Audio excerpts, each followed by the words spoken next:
சட்டமன்ற உறுப்பினருக்கு 80,000 கோடி நம்ம சாலை எடுத்து மகாமகத்தினால சாலையை இது பண்ணிருக்காரு.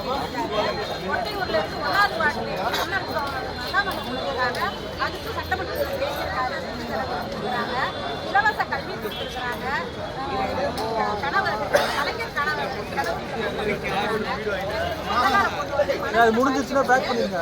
மாசம் 1000 ரூபாய் அந்த உதவி தேவை நான் தான் வேலை அந்த பொண்ணுக்கு நான் வந்து மாசம் வாடகை கொடுக்குறேன். இப்போ அது கேட்டுக்கிட்டா எப்பதான் பேங்கில் பணம் போடுவார்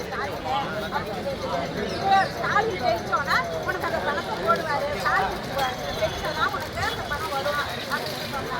எல்லாம் புத்தராமலத்தில் உள்ள பிள்ளைங்கள்லாம் இன்னைக்கு படிப்பறிவு எல்லாம் கொண்டுட்டு வந்து எல்லாம் செஞ்சுருக்காங்க. இந்த அரசு நல்ல அரசா இருக்கு. இந்த அரசை யாரும் குறை சொல்ல முடியாது. நம்ம மக்களான ஆட்சி தான் மீண்டும்